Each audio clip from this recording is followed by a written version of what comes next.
Download aplikasi Bekal Islam dan kunjungi web bekalislam.com. Bismillahirrahmanirrahim. Assalamualaikum warahmatullahi wabarakatuh. Alhamdulillah, salatu wassalamu ala rasulillah wa ala alihi wa sahbihi wa ala. Hadirin hadirat yang dirahmati Allah subhanahu wa ta'ala, kita lanjutkan pembahasan kita tentang sirah nabawiyah.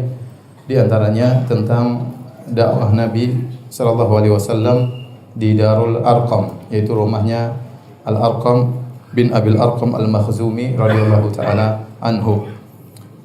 Nabi sallallahu alaihi wasallam tetap meskipun para sahabat diintimidasi, disiksa, sebagian dibunuh, namun Nabi sallallahu alaihi wasallam tetap berdakwah. Dan Nabi selain berdakwah secara terang-terangan, beliau juga membawa para sahabat berkumpul di suatu rumah yang dikenal dengan Darul Arqam. Dar artinya rumah. Disebut dengan Darul Arqam karena rumah itu adalah milik Al-Arqam bin Abil Arqam Al-Makhzumi. Tatkala itu para sahabat di rumah Darul Arqam sekitar 60 orang. Dan rumah tersebut ya posisinya di Jabal Safa. Di Jabal Safa dekat dengan Masjidil Haram, dekat dengan Ka'bah.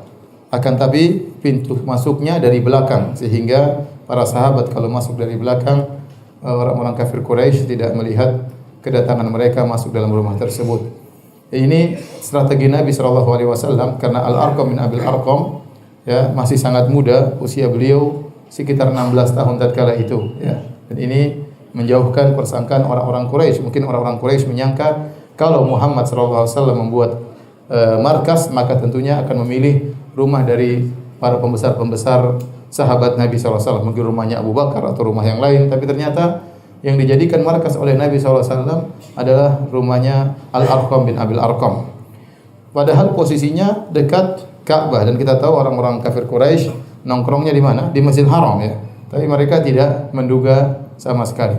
Kemudian yang kedua, Al-Arqam bin Abil Arqam ternyata berasal dari kabilah Banu Makhzum, dan Banu Makhzum adalah kabilahnya Abu Jahal. Sudah kita sampaikan bahwasanya kabilah Banu Makhzum selalu bersaing dengan kabilah Banu Hashim, yaitu kabilahnya Rasulullah sallallahu alaihi wasallam. Dan Arqam bin Abil Arqam ini Islamnya tidak diketahui karena dia sembunyi-sembunyi.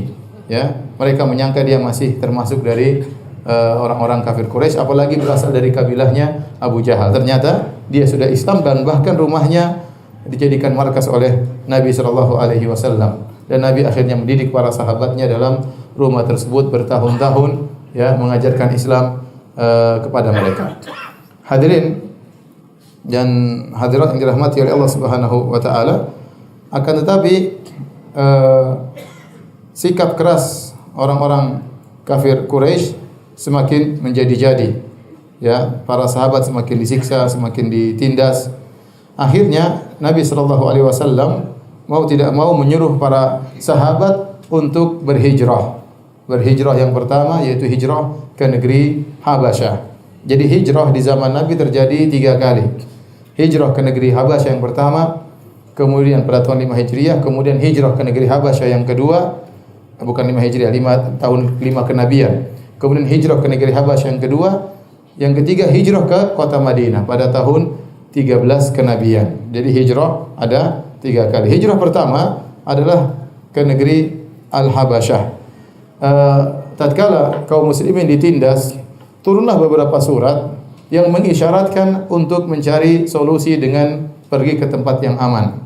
Di antaranya turun surat Al-Kahfi di kota Mekah. Di saat kaum muslimin ditindas, turun surat Al-Kahfi yang bercerita tentang kisah para pemuda yang mereka dimusuhi oleh satu negeri, seluruhnya memusuhi mereka, dan akhirnya Allah menyuruh mereka untuk bersembunyi di goa. Fa'wu ilal kahfi yanshur lakum rabbukum min rahmatih.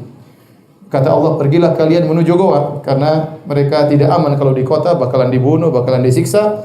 Maka para pemuda tersebut yang berjumlah 7 orang itu akhirnya pergi ke goa untuk menyelamatkan diri agar bisa tenang jauh dari gangguan kaum di negerinya. Kemudian juga turun suatu ayat dari surat Az-Zumar yang juga mengisyaratkan tentang adanya hijrah, yaitu firman Allah Subhanahu wa taala, lil ladzina ahsanu fi hadhihi dunya hasanah. Sungguhnya orang-orang yang berbuat kebaikan di dunia bagi mereka surga. Wa ardullahi wasi'ah. Dan sungguhnya bumi Allah itu luas. Ini isyarat bumi Allah itu luas. Kalau seorang ternyata tidak bisa beribadah kepada Allah di suatu negeri, maka hendaknya dia mencari negeri yang lain.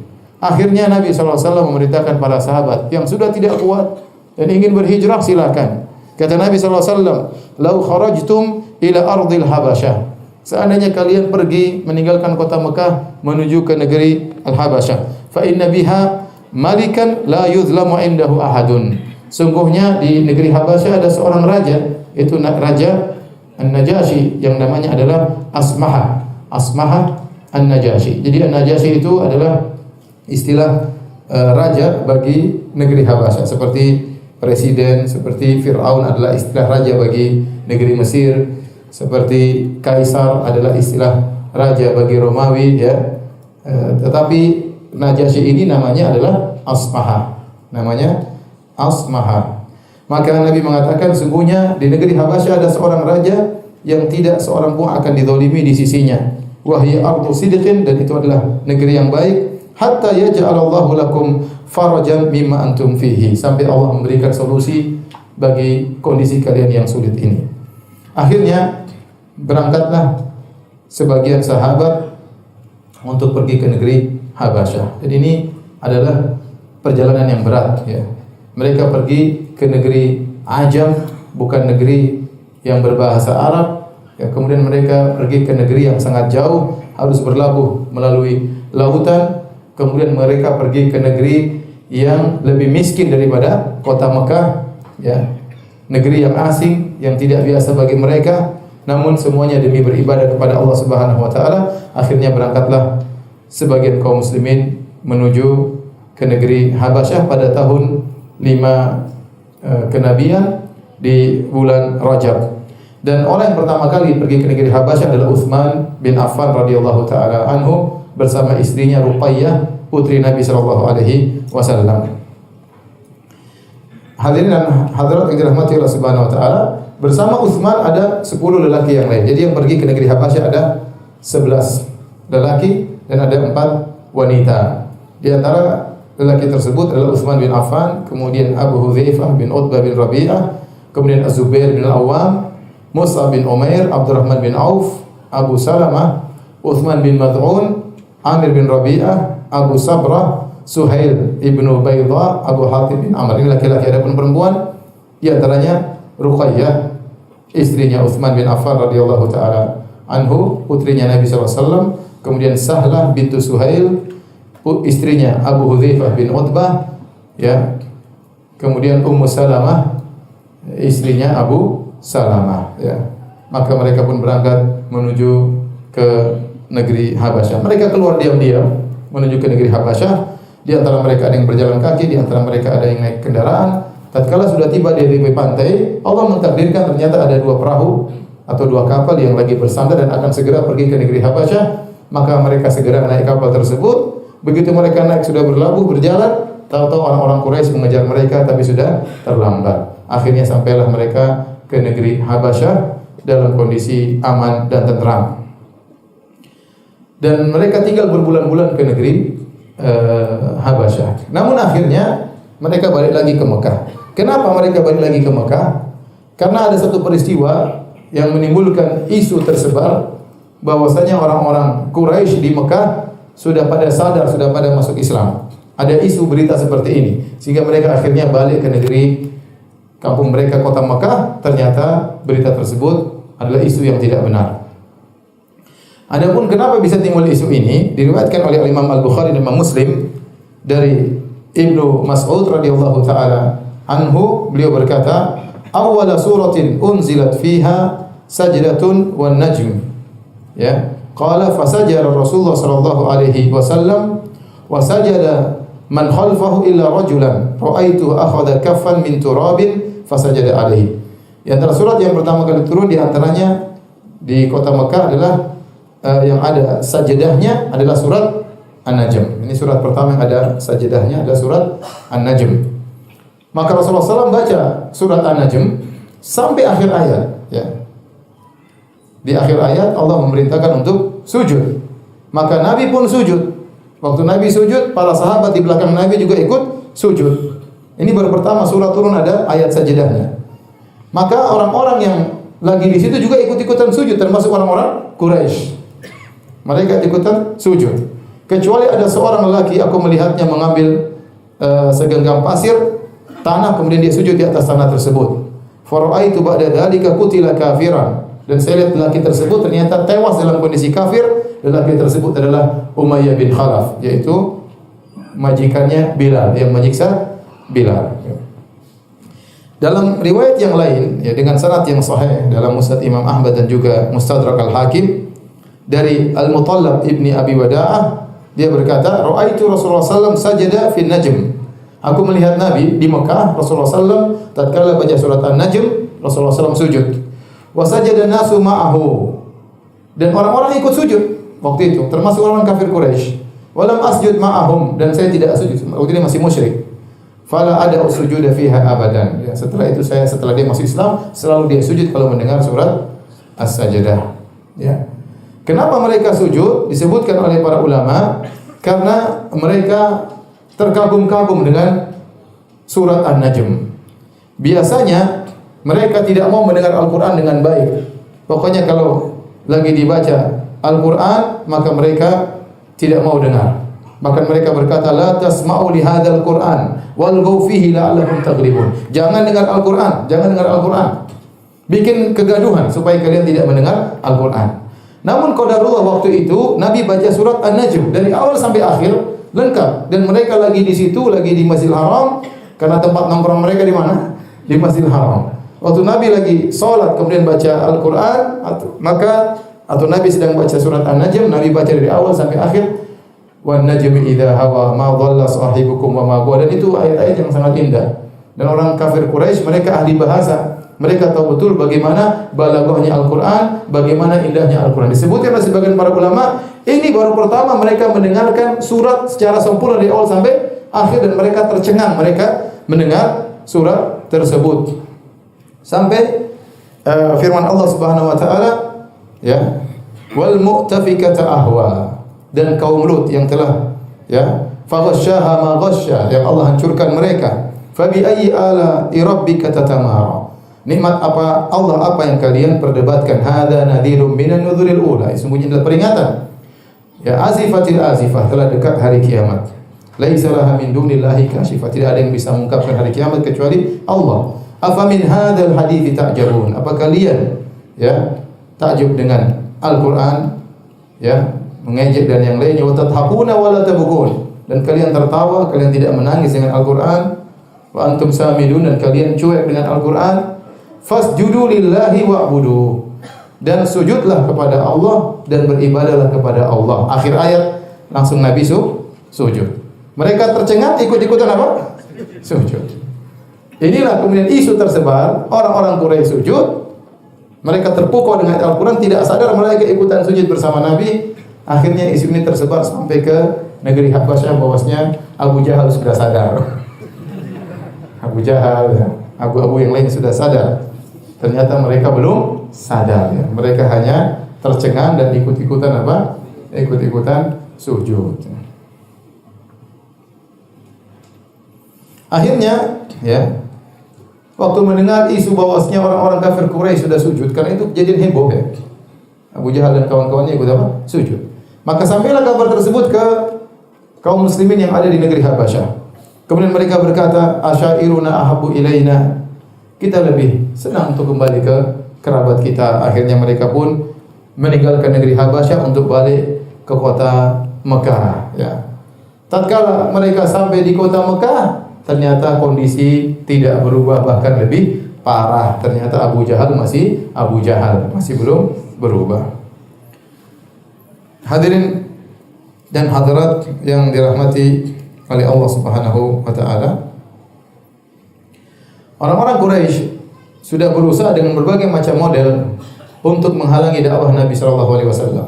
Dengan berbagai macam cara telah mereka lakukan, dengan penyiksaan fisik, dengan gangguan mental, dengan tuduhan yang tidak, dengan berbagai macam model, tetapi Nabi terus tegar dalam berdakwah. Akhirnya mereka punya ide lain, ya.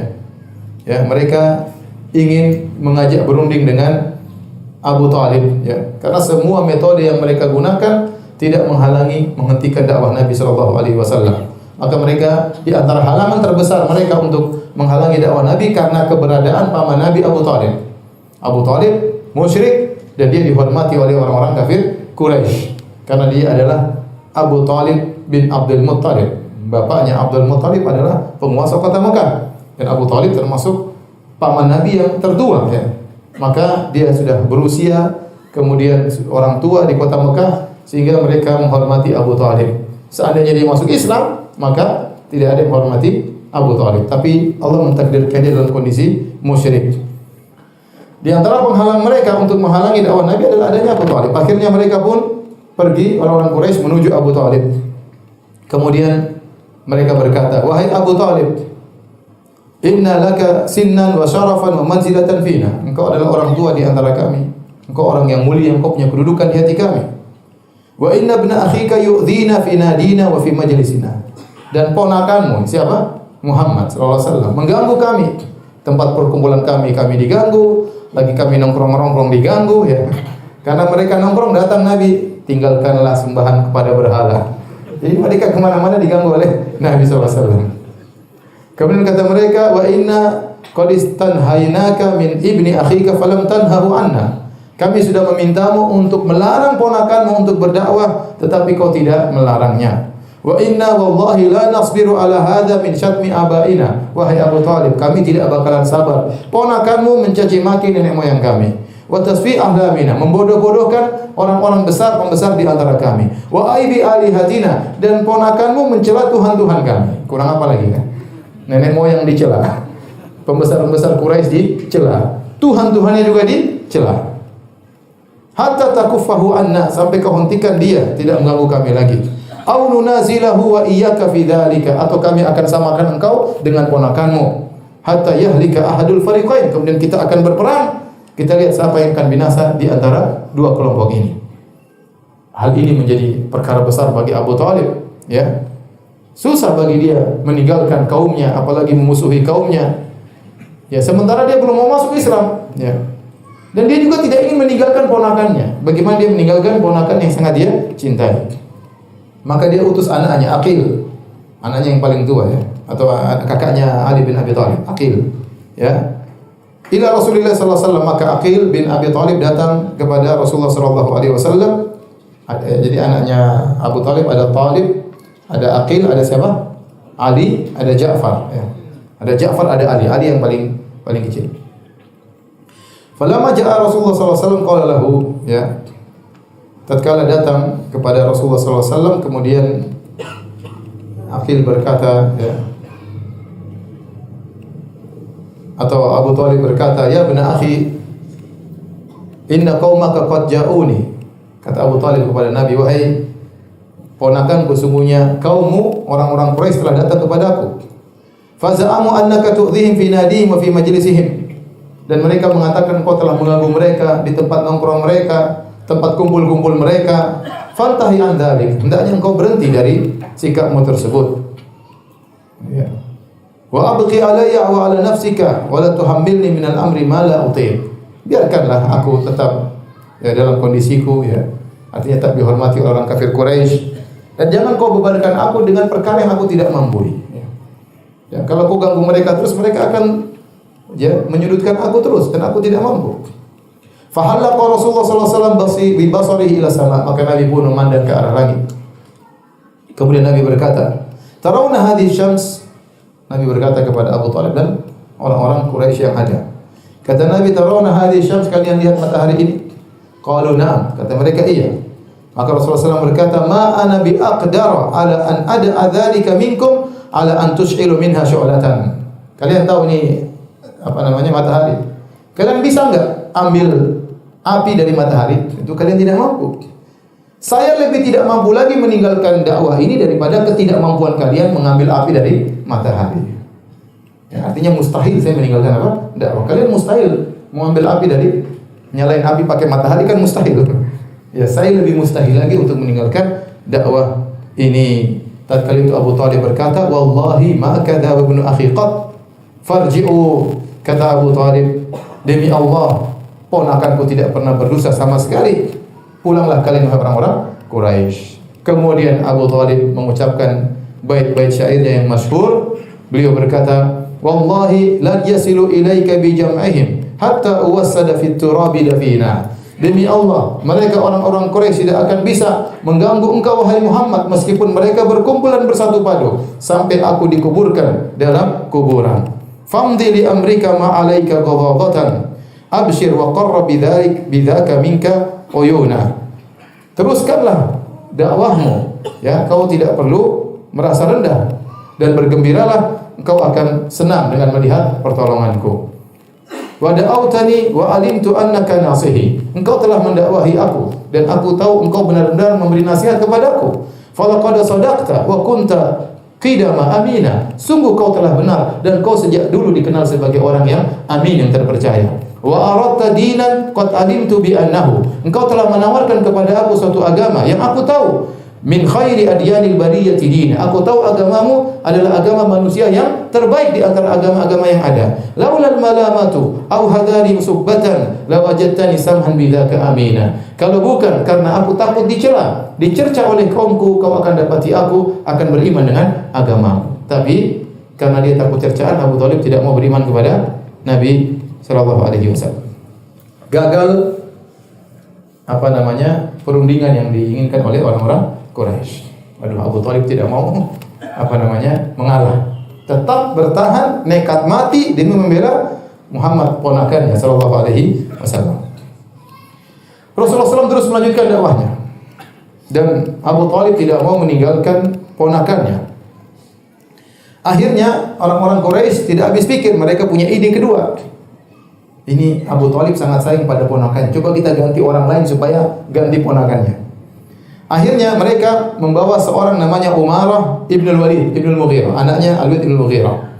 Faqalu, mereka bawa anak muda ini. Kata mereka, "Ya Abu Thalib, qad ji'naka bi fata Quraisyin jamalan wa nasaban wa nahadatan wa syi'ran." Wahai Abu Thalib, ini anak muda namanya Umarah. Dia adalah orang yang paling gagah, ya. Nasabnya tinggi, kemudian orangnya kuat dan dia pandai syair. Maka fakhudhu falaka nasruhu aqluhu mirathuhu. Ambillah orang anak ini wattakhidhu waladan fahuwalak. Ambillah anak ini dan jadikanlah ini sebagai anakmu. Wa aslim ilaina ibn akhi, dan serahkan Muhammad kepada kami. Tukeran, ya. Jadi kata mereka, ini buat kamu, Muhammad serahkan kepada kami. Alladzi qad khalafa dinak, itu ponakanmu telah menyelisih agamamu. Wa dina abaik, dan telah menyelisih agama nenek moyangmu.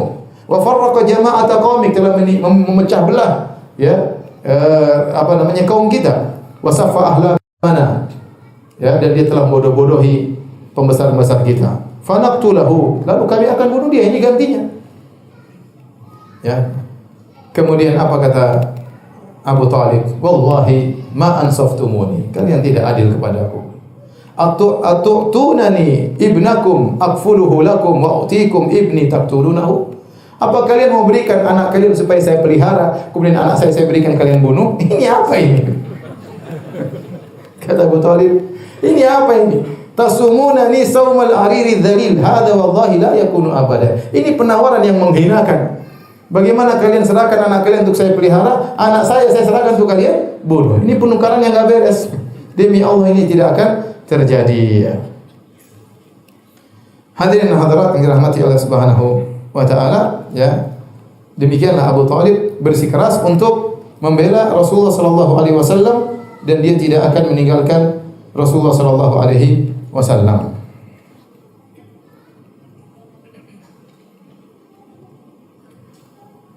Baik. Kita lanjutkan pada kisah berikutnya tentang kisah Islamnya Hamzah bin Abdul Muttalib. Islamnya Hamzah bin Abdul Muttalib. Kita tahu bahwasanya Hamzah bin Abdul Muttalib adalah pamannya Nabi, ya, tapi dari ibu yang berbeda. Ya. Ya, dari bapaknya Nabi dengan Hamzah ibunya berbeda. Jadi Abdul Muttalib punya istri ada 4 atau 5, ya. Kemudian dari 4 istrinya tersebut punya anak laki-laki 10.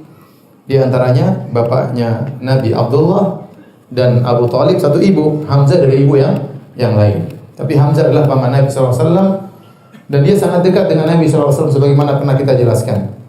Bahwasanya Hamzah adalah saudara sepersusuan Nabi SAW.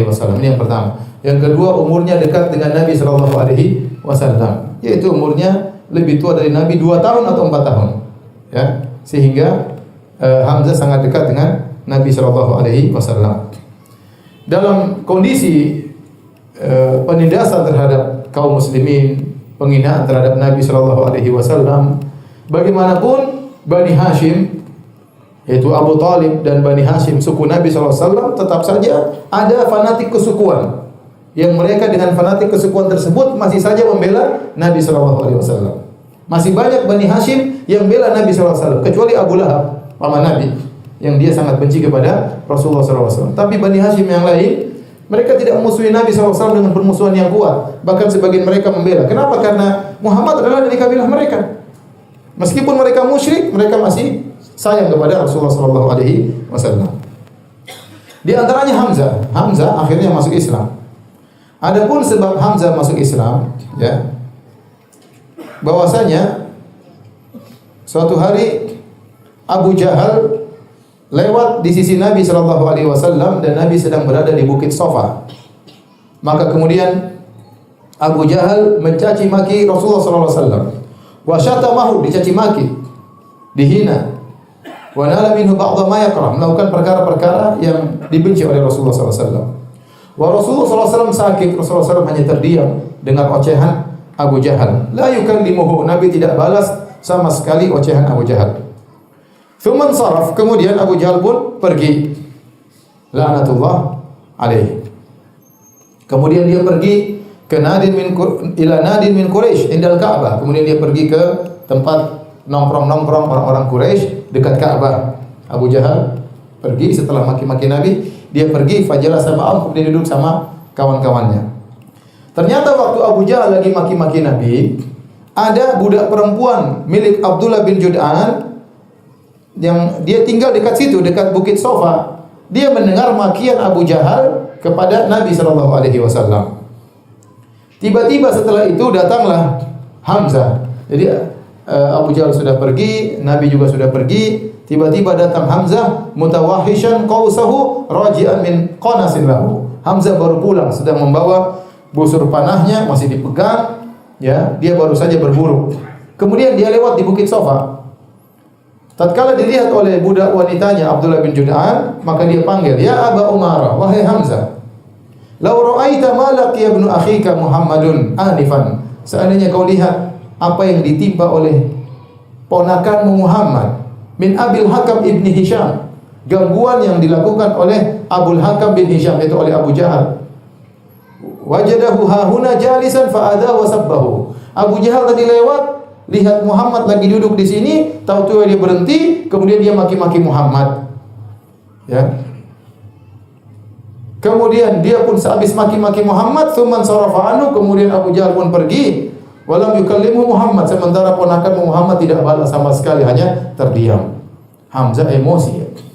Bagaimanapun Muhammad, saya musyrik, dia muslim, tapi ini ponakan saya. Ya. Ada manfaat juga fanatik apa? Fanatik kesukuan. Ya.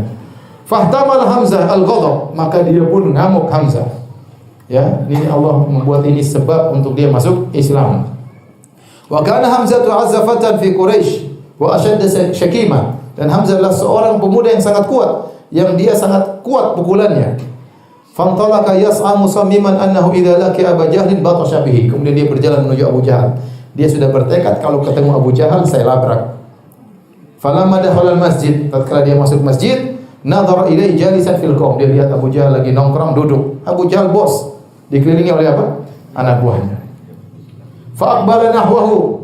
Maka kemudian Hamzah menuju kepada Abu Jahal hatta idza qama ala ra'si rafa'al qaus. Terus dia masuk ke tengah-tengah majelis, langsung di depan Abu Jahal, kemudian dia angkat busurnya, fa darabahu bi kulli, pukul, puang, pukul kepala Abu Jahal. Fashajjahu syajjatan munkaratan. Terluka kepala Abu Jahal. Yang pukul Hamzah pakai busur. Untung busurnya dari kayu, bukan dari apa, besi. Thumma qala lahu, kemudian Hamzah berkata kepada Abu Jahal, "Atashtumu ibna akhi wa ana ala dinihi aqulu ma yaqul." Hamzah emosi aja. Berani benar kau maki-maki ponakanku. Saya juga agamanya sama dengan ponakanku. Padahal dia belum masuk Islam. Cuma dia karena jengkel, dia bilang, kau berani-berani maki ponakanku sementara saya agamanya sama dengan ponakan saya. Aku berkeyakinan apa yang dia yakini, aku katakan apa yang dia katakan. Kemudian kata Hamzah, farudda alayya dzalika in istata'ta. Kalau kau bisa balas saya. Ditantang sama siapa? Hamzah. Kalau kau bisa lawan saya. Faqama rijalun Bani Makhzum ila Hamzah. Kemudian anak buahnya Abu Jahal dari Bani Makhzum berdiri ingin menyerang Hamzah. Liyansuru Abu Jahal, mereka ingin menolong Abu Jahal. Faqala lahum Abu Jahal berkata, "Da'u Aba Umarah." Biarin Hamzah. Abu Umarah biarkan dia.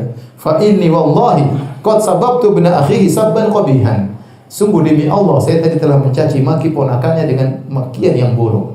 Artinya kata Abu Jahal, biarlah. Saya tadi salah memang sudah maki-maki ponakannya. Udah biarin aja. Kemudian ada Hamzah ila bait. Hamzah pun pulang ke rumahnya.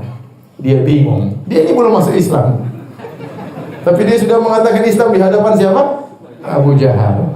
Di hadapan kaumnya. Dia bingung. Datanglah waswas syaitan. Bagaimana ya? Syaitan bilang, "Kenapa kau tinggalkan agama kaummu? Kenapa kau ikuti ponakanmu yang keluar dari tradisi nenek moyangmu? Lebih baik kau mati daripada apa yang kau lakukan tadi." Dia bingung. Kemudian dia berdoa, "Allahumma in kana rusydan faj'al tasdiqahu fi qalbi wa illa faj'al mimma waqatu fi makhrajan." Dia berdoa, "Ya Allah, kalau benar bahwasanya beriman kepada Muhammad adalah petunjuk, jadikanlah hatiku membenarkan ponakanku. Tapi kalau ternyata tidak benar, jadilah solusi buatku ya Allah." Ini ada solusi apa? Sudah maki-maki Abu Jahal yang dimaki-maki kepala geng, terus repot dia. Memasuk agamanya Muhammad masih ragu. Serba salah dia tadi cuma fanatik apa? Fanatis golongan, marah sesaat, akhirnya dia mengucapkan apa yang tidak dia yakini. Kemudian dia pun malam itu bingung, ya. Was-was syaitan bergeliat di hatinya. Akhirnya besoknya dia pun pergi kepada Nabi sallallahu alaihi wasallam. Kemudian dia berkata, "Ya bani akhi, inni qawaqtu fi amrin la a'riful makhraja minhu." Wahai ponakanku, sungguhnya aku terjerumus dalam suatu perkara yang aku tidak tahu solusinya. Wa iqamatu mithli ala ma la adri arusdun huwa am ghayyun syadidun. Saya tidak tahu apa yang terjadi pada diriku. Apakah aku mendapatkan petunjuk atau aku dalam kesesatan yang parah. Maka Nabi pun berbicara dengan Hamzah. Kemudian dia menyampaikan nasihat yang menerangi hati Hamzah, menenangkan hatinya, menghilangkan segala was-was dan keraguan. Maka dia pun ingatkan, dia beri wejangan, memberi peringatan. Akhirnya Allah Subhanahu wa taala masukkan iman dalam hati Hamzah. Hamzah pun berkata, "Asyhadu innaka la shadiq." Sungguh aku percaya, aku bersaksi bahwasanya engkau di atas kebenaran. Maka Rasulullah SAW pun gembira dengan masuk Islamnya pamannya yaitu Hamzah dengan kegembiraan yang sangat luar biasa. Dan akhirnya orang-orang Quraisy tahu kalau Hamzah sudah masuk Islam, berarti Hamzah akan bela Rasulullah SAW. Tambah repot ya. Pembela Nabi bertambah dan Hamzah bukan pemuda biasa, pemuda yang sangat jago. Nanti kalau kita lihat bagaimana dia berperang, tidak ada yang bisa mengalahkan Hamzah. Bahkan diriwayatkan Hamzah kalau berperang, dia dengan dua tangannya memegang apa? Pedang. Kebanyakan orang satu tangan megang perisai, satu tangan pedang. Hamzah dengan pedang dua-duanya, dan dia hebat dalam berperang. Tidak ada yang bisa menghadapi Hamzah dalam peperangan. Akhirnya dia meninggal karena tombak yang dilepaskan oleh Wahsy dari kejauhan. Baik, hadirin dan hadirat yang rahmati Allah Subhanahu wa taala, kisah berikutnya adalah kisah berimannya atau Islamnya Umar bin Khattab radhiyallahu taala anhu. Ya, kita tahu bahwa Umar bin Khattab termasuk orang yang keras terhadap kaum muslimin, ya, memusuhi dakwah Nabi sallallahu alaihi wasallam, ya. Bahkan kaum muslimin tatkala sering mendapati gangguan dari Umar bin Khattab, mereka kayaknya mustahil Umar masuk Islam. Saking kerasnya Umar bin Khattab kepada kaum muslimin. Akan tapi Nabi sallallahu alaihi wasallam tidak putus asa. Al-Imam Ahmad meriwayatkan dalam musnadnya dan juga Ibnu Hibban dalam sahihnya dengan sanad yang hasan dari Ibnu Umar.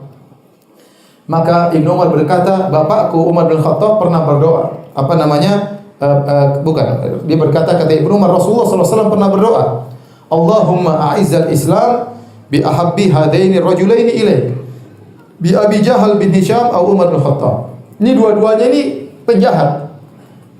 Abu Jahal penjahat, Umar juga apa? Penjahat. Dua-duanya memusuhi dakwah. Tetapi Nabi berdoa, ya Allah, ya, kuatkanlah Islam dengan salah satu dari dua orang ini. Kalau enggak Umar, ya Abu Jahal. Biarkanlah salah satu masuk Islam. Enggak usah dua-duanya, satu aja cukup. Karena dua-duanya punya pengaruh besar. Siapa yang paling kau cintai di antara keduanya, ya Allah, masukkanlah ke dalam Islam. Ternyata Allah lebih mencintai siapa? Umar bin Khattab. Ya. Dalam riwayat yang lain, ya,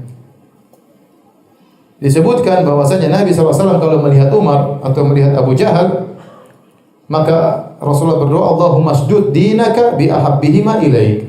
Ya Allah, kokohkanlah agamamu dengan salah satu di antara dua orang ini. Kemudian Nabi lebih condong agar Umar yang masuk Islam. Mungkin karena Abu Jahal terlalu brengsek, Umar masih mending. Maka Rasulullah SAW berdoa, Allahumma izzal Islam bi Umar bin Khattab khassa. Kata Nabi, ya Allah, ya, kuatkanlah Islam, kokohkanlah Islam khusus dengan Umar. Umar saja, Abu Jahal tidak usah. Akhirnya Umar pun masuk Islam. Telah kita sebutkan bahwasanya, ya, Umar bin Khattab radhiyallahu anhu adalah orang yang sangat keras terhadap Islam, mengganggu dakwah, mengganggu kaum muslimin. Namun Allah menghendaki dia masuk Islam. Masuk Islam kenapa? Karena dia melihat situasi yang buruk bagi orang Islam yang harus pergi meninggalkan kota Mekah, susah, disiksa. Dia masih punya perasaan. Ya. Al-Imam Ahmad meriwayatkan dengan sanad yang hasan dan juga Al-Hakim, ya, dari Ummi Abdullah Laila binti Abi Hathamah radhiyallahu anha, zauji sahabil jalil Amir bin Rabi'ah. Jadi kisah Amir bin Rabi'ah dan istrinya Ummu Abdillah Laila binti Abi Hathamah yang keduanya hendak berhijrah ke negeri Habasyah. Istrinya berkata, "Inna lanartahilu ila ardil Habasyah." Suatu hari kami, saya dan suamiku ingin berangkat menuju negeri Habasyah, mau hijrah. Waqad dhahaba Amir fi ba'dhi hajatina, tapi suamiku Amir bin Rabi'ah sedang lagi pergi, lagi ada keperluan. Saya sudah siap-siap, siapkan onta dan segalanya. Idh aqbala Umar bin Khattab. Tiba-tiba datang Umar bin Khattab radhiyallahu anhu, masih musyrik. Hatta waqafa alayya, kemudian Umar berdiri di depanku. Depan Ummi Abdillah Laila binti Abi Hathamah. Wa huwa ala syirkihi. Umar masih musyrik tatkala itu. Dia berkata, "Wa kunna nalqa minhu al-balaa'a adan lana wa shiddatan alaina." Kami selalu diganggu oleh Umar, disakiti oleh Umar. Dia keras kepada kami. Tiba-tiba Umar menyapa Laila ini, istrinya Amir bin Rabi'ah. Kata Umar, "Innahul intilaqu ya Umma Abdillah." Apakah harus pergi wahai Umma Abdillah? Kalian akan pergi? Kata Laila, "Na'am." Dalam hati mungkin sudah tahu nanya, gara-gara ente saya harus pergi. Nanya-nanya lagi. Tapi dia tidak begitu, ya. Kata Laila, "Na'am, iya, saya akan pergi. Wallahi lanakhrujanna fi ardillah." Demi Allah kami akan keluar menuju bumi Allah. Adaitumuna, gara-gara kalian yang telah mengganggu kami, telah menyiksa kami. Wa qahartumuna, kalian telah memaksa kami. Kami akan pergi ke negeri Allah. Hatta yaj'alallahu lana makhraja. Sampai Allah berikan solusi bagi kami. Mereka ingin berhijrah ke negeri Habasyah. Tiba-tiba Umar yang masih musyrik berkata, "Sahibakumullah, semoga kalian ditemani oleh Allah." Aneh. Ya, tahu-tahu mereka ingin pergi, Umar doain, semoga kalian ditemani oleh siapa? Allah Subhanahu wa taala. Qalat Ummu Abdillah, Laila Ummu Abdillah komentar, "Wa ra'aitu lahu riqqatan lam akun araha." Saya tiba-tiba melihat kelembutan Umar yang saya tidak pernah lihat sebelumnya. Selalu kasar, selalu garang, selalu ganas. Kali ini tiba-tiba kok lembut. Tsumman sarafa, tiba-tiba Umar pergi. Wa qad ahzanahu fima ra'a khurujuna. Ya. Ternyata kami harus meninggalkan kota Makkah itu membuat dia sedih. Nampak wajahnya sedih Umar dan ini tidak biasa. Faja'a Amir zaujuha, kemudian tidak lama kemudian datang suaminya Amir bin Rabi'ah. Faqultu lahu, istrinya berkata, "Ya Aba Abdullah, wahai suamiku, lau ra'aita Umar anifan wa riqqatahu wa husnahu alaina." Seandainya tadi kau ada, kau lihat Umar tadi, kasihan sama kita. Dia lembut, tidak seperti biasanya. Dipujilah Umar. Kata suaminya, "Atau mi'ti fi islami, wahai istriku, kau ingin Umar masuk Islam?" Kata istrinya, "Iya." Kata suaminya, "La yuslimul ladzi ra'aiti hatta yuslima Umarul Khattab." Itu orang tadi yang kau lihat, si Umar tidak bakalan masuk Islam sampai himarnya masuk Islam. Kata siapa? Kata suaminya. Karena mereka tahu Umar sangat kasar, sangat garang. Orang begini bagaimana masuk Islam? Dia tidak akan masuk Islam sampai himarnya masuk Islam. Kata istrinya, "Qala Amirun dzalika ya'san lima kana yara min ghilzatihi wa qaswati ala Islam." Suamiku ngomong demikian karena suamiku putus asa karena melihat bagaimana kasarnya Umar dan kerasnya Umar terhadap kaum muslimin. Inilah ya yang menyebabkan Umar akhirnya masuk Islam ya. Di antara sebabnya karena dia melihat sebagian kaum muslimin akhirnya terpaksa keluar meninggalkan kota Mekah karena diintimidasi dan siksa oleh orang-orang kafir Quraisy. Ya, adapun kisah bahwasanya Umar akhirnya bertemu dengan adik perempuannya kemudian dia pukul, ini semua kisah yang dhaif, yang sering diceritakan. Kisahnya apa? Dhaif, maka tidak bisa dijadikan hujjah. Ya. Hadirin dan hadirat yang dirahmati Allah Subhanahu wa taala,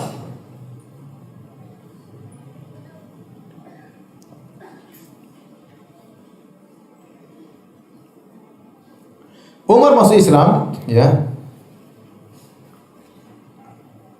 Ada perbedaan pendapat di kalangan para ulama kapan Umar masuk Islam. Ada yang mengatakan tahun ke-6 kenabian, ada yang mengatakan tahun yang lain, ya. Tetapi intinya, ya, Umar, ya, ada yang mengatakan tahun setelah itu, ya, karena sekitar tahun 9 setelah kenabian baru kemudian Umar masuk Islam. Allah alam mana yang lebih benar. Tatkala Umar masuk Islam, maka kabar tentang Islamnya Umar tersebar kemana-mana. Ibnu Hibban meriwayatkan dalam sahihnya dan juga Imam Ahmad dalam Fadail Sahabah dengan sanad yang kuat dari Ibnu Umar. Dia berkata tentang cerita tentang ayahnya. Dia berkata, "Lamma aslama abi Umar, lam ta'lam Quraisyun bi islamihi." Tatkala Umar masuk Islam, orang-orang Quraisy tidak tahu kalau dia sudah masuk Islam. Dan Umar ingin menebarkan berita dia sudah masuk Islam. Dia bangga masuk Islam dan ingin orang lain semuanya tahu dia sudah masuk Islam. Tapi tidak ada yang tahu. Ya, zaman dulu nggak ada WhatsApp, tidak ada medsos, ya. Kalau tinggal tulis medsos saya masuk Islam, semua orang tahu. Abu Jahal bacot udah masuk Islam. Ganti status. Tapi dulu tidak ada medsos. Maka Umar bingung gimana caranya supaya orang tahu semua dia masuk Islam. Maka Umar berkata, "Ayu Quraisyin anqalu lil hadis." Orang Quraisy mana yang paling tukang sebar berita? Mana sih orang Quraisy yang paling ember mulutnya? Mana, siapa? Qila lahu Jamil bin Ma'mar al-Jumahi. Dikatakan kepada Umar ada orang yang paling suka nukil berita, namanya Jamil bin Ma'mar al-Jumahi. Umar sengaja ketemu orang ini karena kalau sampai berita kepada dia bakalan apa? Tersebar. Faqada alaihi, Umar pun berangkat menuju orang ini, Jamil bin Ma'mar al-Jumahi. Kata Ibnu Umar, putranya Umar, faqadautu atba'u atharahu. Saya pun ikut bapak aku kemana dia pergi. Anzuru madza yaf'al. Aku ingin lihat apa yang dia lakukan. Wa ana gulam, dan aku masih kecil. Aqilu kullama ra'ait, dan aku bisa tahu apa yang aku lihat. Fa atahu. Kemudian Umar pun datang kepada laki-laki ini. Kemudian Umar berkata, "Ama alimta ya Jamil anni qad aslamtu?" Wahai Jamil, apakah kau tidak tahu saya sudah masuk Islam? Wa dakhaltu fi dini Muhammadin. Umar provokasi ini. Dan saya sudah masuk dalam agamanya Muhammad. Qala fa wallahi ma raja'u hatta qama yajur ridaahu. Ini si Jamil tidak sempat jawab. Begitu tahu Umar masuk Islam, dia langsung kabur pergi. Cepat-cepatan sampai ridanya tergeret di tanah. Dan Umar ikut. Wa atba'ahu Umar ikut. Aku pun ikut, kata Ibnu Umar, ikut bapakku. Hatta idza qama ala babil masjid. Akhirnya si Jamil ini sampai di depan pintu Masjidil Haram. Fasaraha bi a'la sautihi. Kemudian dia berteriak dengan suaranya yang paling ember, "Ya ma'syara Quraisy, wahai orang-orang Quraisy sekalian." Wa hum fi andiyatihim haulal Ka'bah. Mereka sedang nongkrong di pinggiran Ka'bah. Biasa, Abu Jahal CS lagi nongkrong di mana? Abu Jahal di Ka'bah. Dia berkata, "Ala inna Umar bin Khattab qad saba." Ketahuilah Umar bin Khattab telah keluar dari tradisi nenek moyangnya. Kemudian Umar di belakang nyeloteh. Umar mengatakan menimpali, "Kadzab, dusta orang ini." Kata Umar, "Dusta orang ini."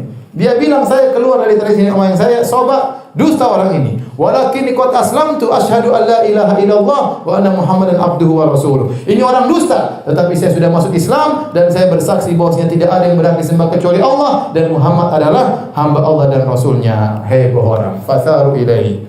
Orang-orang kemudian datang menuju kepada Umar. Kemudian Umar berkelahi dengan mereka, mereka berkelahi dengan Umar.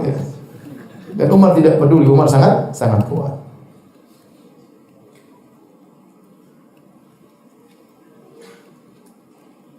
Tatkala mereka sedang ribut-ribut, tiba-tiba ada seorang yang sudah tua datang. Dia memakai kain hullah, ya, dua pasang kain ya. Kemudian dia berdiri di hadapan mereka. Kemudian dia berkata, "Ada apa dengan kalian? Kenapa gaduh?" Qalu, mereka ribut. "Sabah Umar bin Khattab masuk Islam, keluar dari tradisi kita." Kata dia, "Apa? Umar keluar dari tradisi kita? Rajulun ikhtar li nafsi amran, famadza turidun?" Ya sudah, dia pilih itu, biarin aja.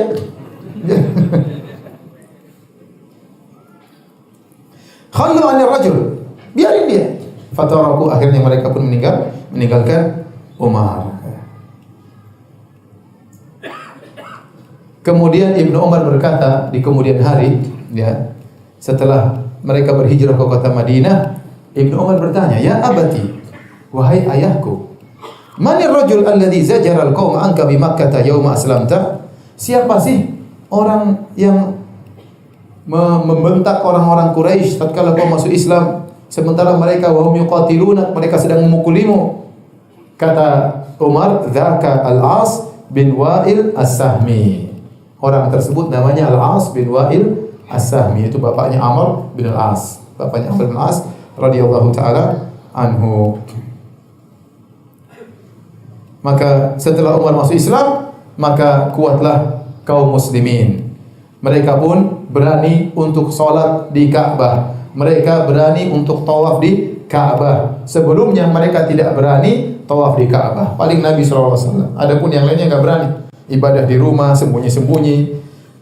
Enggak ada yang berani pergi Ka'bah kemudian tawaf. Waktu Umar sudah masuk Islam, mereka berani. Kenapa? Ada Umar yang jaga. Siapa yang melarang berkelahi dengan Umar? Al-Imam Al-Bukhari meriwayatkan dalam sahih dari Ibnu Mas'ud radhiyallahu anhu berkata, "Ma zilna a'izzatan mundu aslama Umar bin Khattab." Kami terus dalam kondisi jaya semenjak Umar masuk Islam. Kemudian Ibnu Mas'ud juga berkata dalam riwayat yang lain, "Kana Islamu Umar fathan wa hijratuhu nasran." Sungguhnya Islamnya Umar merupakan kemenangan. Wa hijrahnya Umar merupakan pertolongan. Wa imaratuhu rahmah, dan pemerintahan Umar, kekuasaan Umar adalah rahmat. Wallahi mastata'na an nusalli haulal bait zahirina hatta aslama Umar. Demi Allah, kami dahulu tidak bisa salat di sekitar Ka'bah sampai terang-terangan sampai Umar masuk Islam. Demikian para hadirin dan hadirat Allah Subhanahu wa taala. Insyaallah kita lanjutkan pada kesempatan berikutnya. Nanti pada Isya kalau ada yang bertanya, saya persilakan. Wallahu taala alam bisawab.